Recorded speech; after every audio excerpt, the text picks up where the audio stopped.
Good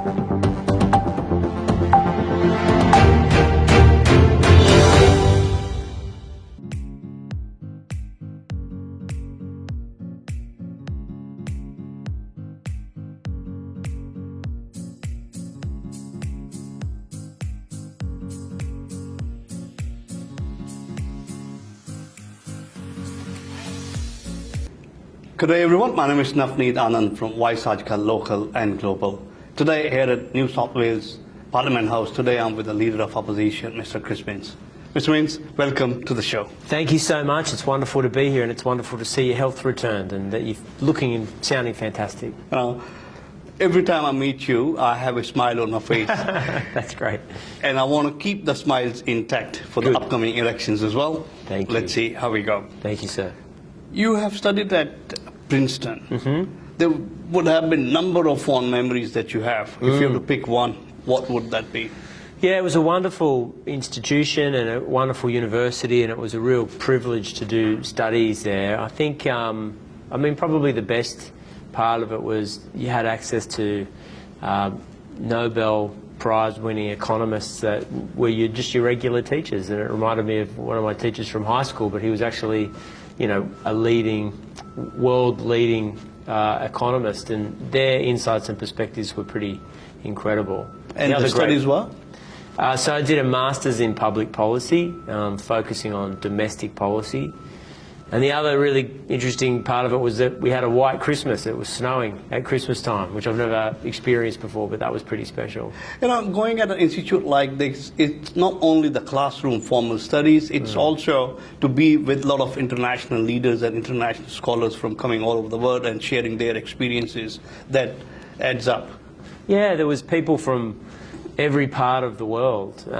Aid workers from India and Afghanistan, a lot of people from the United States State Department, and there was a few Australians there too. It was big multicultural community and very interesting. I think it's going to be almost 2 years since you have become the Leader of Opposition. How has been the journey so far? Look, in many ways it's a roller coaster. It doesn't move in a straight line, and you've got to work hard to make sure that the party and the policies that we're presenting make sense and appeal to the community.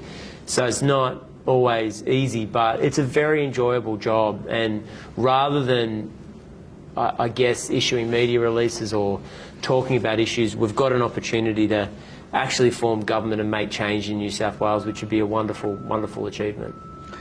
Now, being in this field, you've got to go out on irregular days as well, and you have been visiting a lot of South Asian functions and events in these years.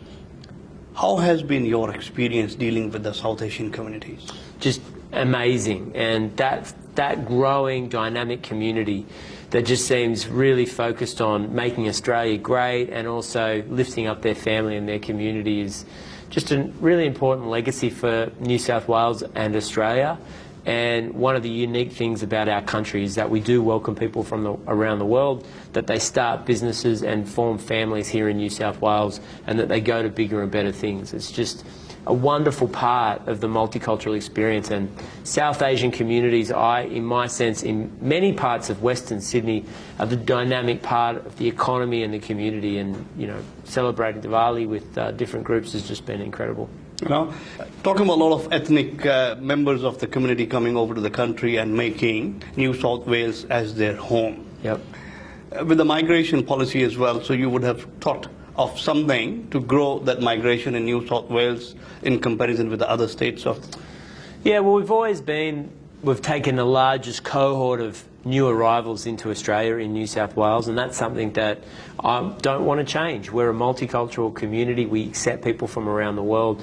They add to the economic prospects of the state and the country, but they also make us richer and more diverse, and I think that's Australia's big advantage as we head into uncertain times. You want to make sure that you've got a group of people in your community that have got access to the Indian markets, the Fijian markets, perhaps the Chinese markets. It's a big opportunity for Australia. And I'm talking about the Indian. Food comes with it, food and cricket. These are the two things that come with the country. Yep. Any of the Indian food that you cherish? Well, I don't know all of the names, but I've eaten a lot of South Asian food. particularly over the last 12 months in Western Sydney, Parramatta in particular, Harris Park. There's some world-class restaurants there, world-class. So we're spoiled in New South Wales. With the elections upcoming in March 2023, Yeah. what are the key policies that you have in mind to attract the voters to come and vote for Labor Party? Yeah, a couple of things. Firstly, cost of living, the cost for families and businesses are out of control in New South Wales. And a big part of that is the current government's selling off assets like electricity, the toll road network, the Land Titles Office. When you sell to a private company, they jack up the prices on other businesses and families, and I think it's gone too far. And the other thing is, when you've got a policy of privatisation, at some point you're going to run out of things to privatise. So it's not a long-term plan for the future. So we're sick of privatisation. We think it puts too much burden on regular mums and dads and on families, and we want to use the money from the dividends from some of those companies to plough it back into hospitals and schools, which are both in a crisis at the moment. 100,000 people on the elective surgery waiting list. And when it comes to public education, which is the jewel in the Nile of our government services in this state, you're seeing 3,000 teacher vacancies and some of the lowest test results ever recorded for Year 9 boys in particular. We have to turn these around. So investing in schools, in my view, is an investment in the next generation of Australians and is crucial for our well-being and our prosperity. Education and health, these are the two key points that each and every child has the right to. So what you're saying is that there would be additional efforts being put in these two industries itself. 100%. So a couple of things. Firstly, there are 40% of school teachers in this state who are on temporary contracts or casual contracts. So the school that they're working in isn't saying to them, we need you in this school next year, here's a permanent position. So we're going to convert 10,000 temporary teachers to permanent positions in the first term of government. Second thing we're going to do is say to those teachers, we want you to stay within the system and we will work to reduce the burden of bureaucratic administration. So you won't believe this, but teachers spend 20 hours a week shuffling papers and doing work not related to face-to-face teaching. I want to get teachers in front of students so that they can instruct them and talk about their future and their educational needs. We've got to deal with the bureaucratic load for teachers because the paper shuffling is not advancing student welfare and not getting good results for the state. So any chances of injecting the artificial intelligence into the education systems as well? Look, there's in some sense we can use the digitisation of student results. It's not strictly artificial intelligence, but I'll give you an example. If you look at some educational systems around the world, they're getting really good at determining when a child is struggling with a concept straight away. In the old days, if a child was struggling with algebra or calculus or even long division, it may not be picked up by the teacher until the end of the term or the end of the year when the final exams have taken place. But with digitisation, we can potentially work out that a child's got an issue almost on the day in which they start to fail. And that means better results, it's a more efficient system, and we can get great outcomes. But we've got to be world leaders when it comes to this because our competitor nations around Southeast Asia are moving to it now, and we want Australia to be the biggest, the best and the most exciting education system in the world. That should be our aspiration. Look, me coming to Australia 27 years ago as an international student and making Australia as a home, I feel privileged and proud to be living in Sydney itself. Talking about South Asian community, what are the 3 moments that you cherish and enjoy the most? I love the sense of community. I always feel welcome. You go to a South Asian event where there might be a Diwali celebration, it may be Australia Day, whatever it is, if you turn up, you're welcomed as a member of the community, as if you're an honorary member of that community, which is very humbling for me. Second part is I just admire the sense of family within South Asian communities. I've got 3 boys. I'm married to my wife Anna. I'm from a large extended family, and we get together very often to have family barbecues, and I see all my cousins. I've got 28 first cousins. Wow. And they all live in the neighbourhoods around me. So I see a lot of my close family within the South Asian community, and I admire and respect that.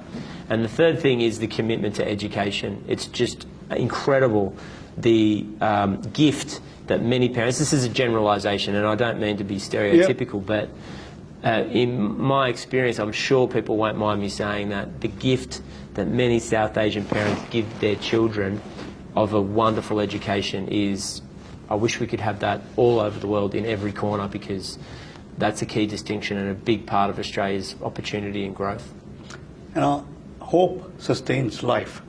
If given a chance and elected as the Premier of the state, how different would you be in comparison to the current government that we have? We will listen.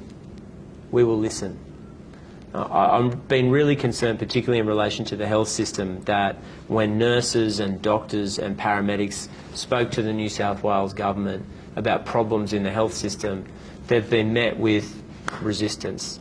And in some cases, the Minister for Health has said, well, there's no problem, I don't know what you're talking about. And the Premier has often said that the health system in New South Wales is as good as it's going to get, so people have to deal with it effectively. You know, I'm paraphrasing him.